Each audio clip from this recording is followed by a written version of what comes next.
So if you watched my previous video, you probably know what I'm talking about. But to those who haven't, allow me to fill you in.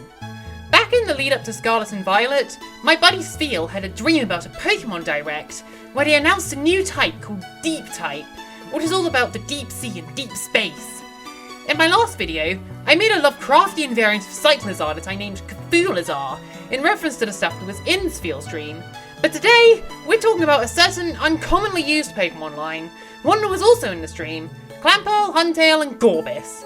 You see, Spiel envisioned these water-deep Paldean forms of the Clamperl line in their dream, which they said were very cool and bioluminescent. And as someone who loves the deep sea and shiny stuff, that kind of thing is right up my alley. And hey, it is the month of Mermay after all, what better time to talk about fish? Now, I like the Clamperl line. They do amount to pure water oversaturation, yes, but they've got some neat designs, and it helps that I'm a big fan of fish in general. I've been that way for as long as I can remember. They've only appeared in Hoenn and Alola so far, the former being super late in the game and the latter only being in the expanded Ultra Dex, but I definitely hope that they get another chance in the future. But anyway, with that introduction out of the way, my goal is pretty simple, to bring these deep-sea bioluminescent regional forms to life. I'm not going to actively make them creepy like I did with Cthulhuzar, though there definitely is something inherently spooky about a scary fish lurking in the darkness and luring you in with solitary lights. Which isn't really the vibe with Clamperl and Gorebyss, but it definitely is for Huntail, hoo boy! Anyway, enough floating about, let's dive right in! So we're going to begin, of course, in the beginning, with Clamperl. At first, I really wasn't sure what to do with this design. Like, I really loved the concept of bioluminescence, but I had no idea how to represent it in art. We do eventually get there, but I think it's best to start with the design itself. So I took the natural first step and I looked up bioluminescent clams on OceanHero, which, if you don't know, I use OceanHero as my primary online search engine, because they donate to getting rid of plastic from the ocean. So if you're like me and want the fish to be happy, I definitely recommend checking them out. Sorry, that was a bit of a tangent. But anyway, when I looked up bioluminescent clams, I wasn't feeling much at first. Particularly these clams with the long eyelash-looking things. Though eventually, I did settle on taking inspiration from this clam for a few reasons. For one, the colours. Regular Clamperl's shell is blue, and it's definitely the richest colour in their design, so I thought it'd be a nice parallel to have this variant shell be almost white. I also liked the look of that cyan mouth, and I thought that could add a nice pop of colour. Speaking of the mouth, I also took note of the wavy curved shape. Regular Clamperl has a similar shape, but it's much more blocky and squared off, so I figured making it smoother would be another way to ensure that this doesn't just become a recolor. So onto the design itself, I didn't take too many liberties and mostly made it faithful to the original form. While I had some strong ideas for what to do with those evolved forms, there wasn't much that I could tie back to the first stage. But to be fair, Clamperl doesn't really have anything in common with their evolutions to begin with, except for the colours. To give a bit more variety though, I did change the shape of those spherical sponge things, so they were flatter and looked more like flower petals, just making sure they weren't exactly the same.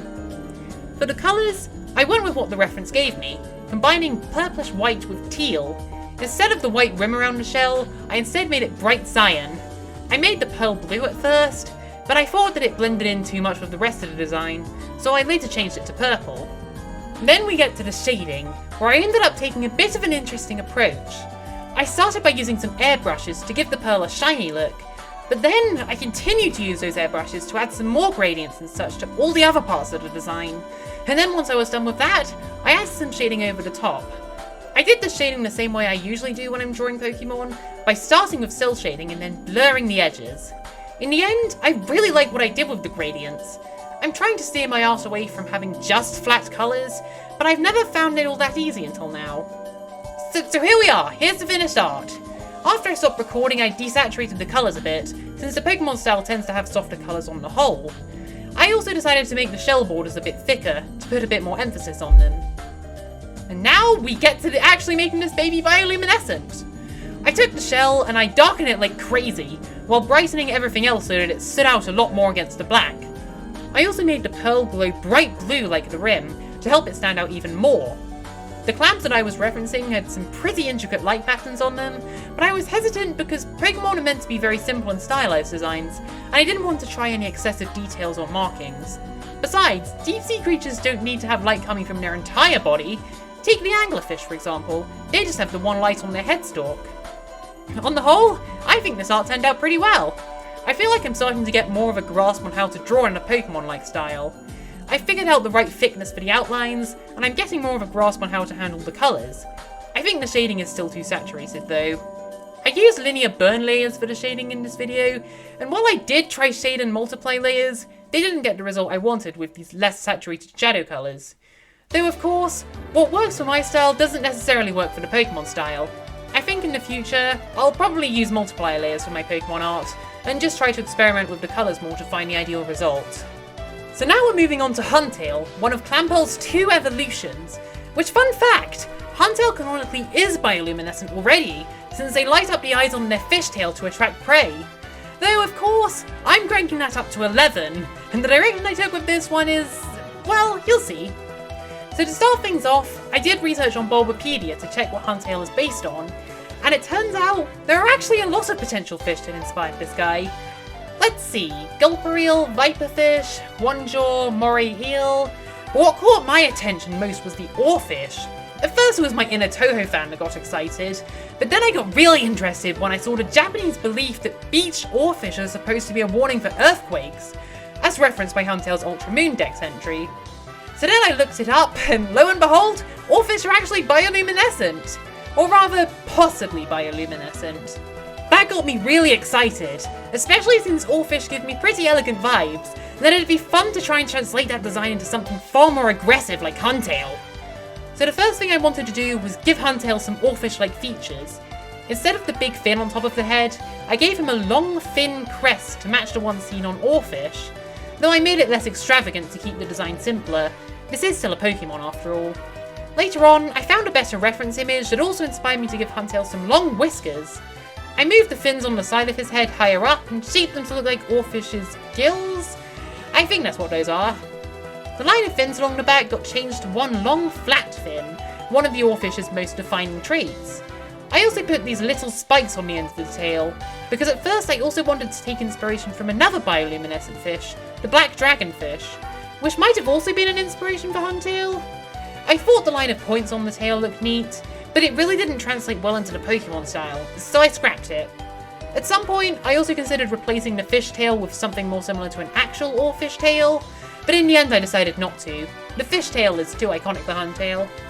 I also kept those white circles on Huntail's body, which I think are canonically meant to be bioluminescent, given they're the same as the tail light that's used to attract prey.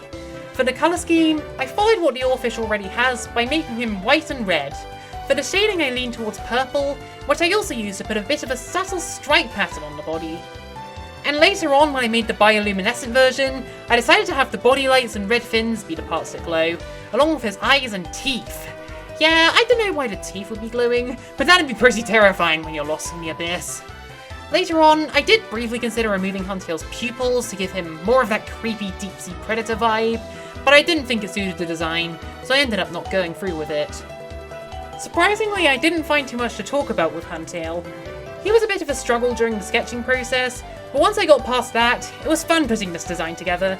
I really like how he looks in the darkness, with more emphasis on those lights along the body. They kind of look like a long row of blank glowing eyes. It's pretty spooky. I would not want to cross paths with a deep-sea Huntail in the Midnight Zone. And to finish this up, we're going to be drawing Clamperl's other evolution, the Worm-on-a-String Gorebyss. Though I ended up doing something a bit radical with this design, and the end result is a lot more far removed from any other regional variant I've designed. Like with Huntail, I started by looking up Gorebyss's inspirations, and the main one I was drawn to was the long-nosed Chimera. But then, while I was looking up the bioluminescent fish that I could draw inspiration from, I ended up coming across the krill.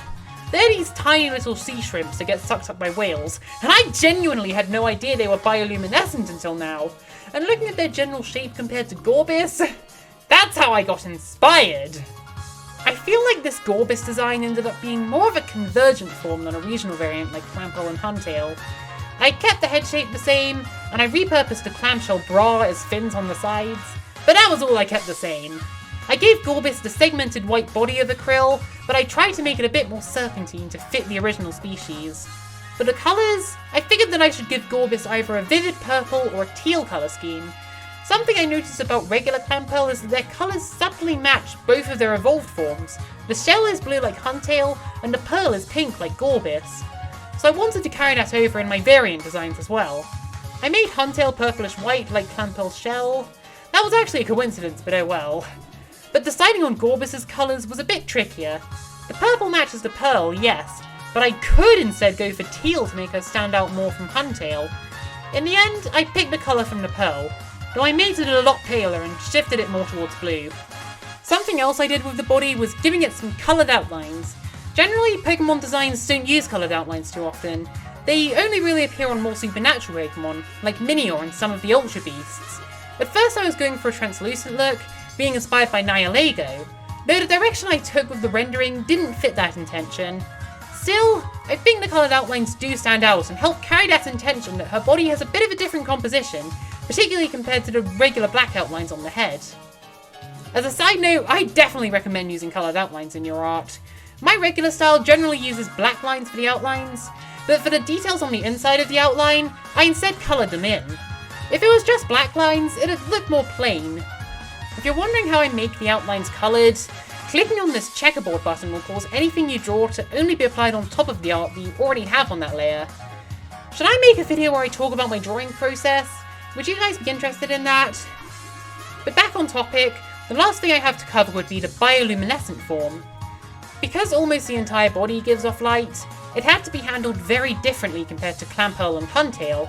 I made everything glow a lot more brightly, but the tricky part came from the shell fin and the eye, which were the only non-glowing parts of this design. For the eye, I made the sclera dark blue, but I made the pupil glow, which I think gives a fun visual effect. Though for the shell, I had to handle things a bit differently, since I wondered if it would be affected by lighting from the glow of the body. After I tweaked the colours to be dark, I went over them manually with airbrushes to add the lighting, and later on I also removed the shading layer over the shell, because that really messed up the intention of the lighting. So yeah, that's Gorebyss all done. I think it was fun to turn this design into something completely different, and I think this eel translated into a glowy shrimp thing surprisingly well. The glowing form especially. It's more subtle, but I was surprised by how effective it was. I know I designed this for my friend's fake deep type, but if I were to fit these variants into the official type chart, I definitely want them to be psychic electric. I think that really fits their vibes. Speaking of that, now that we've finished designing these three, how about we see how they look together?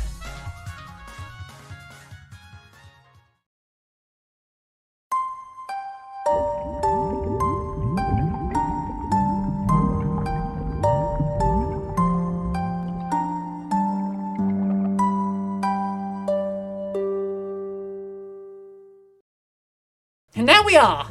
Another video, another set of Pokemon designs.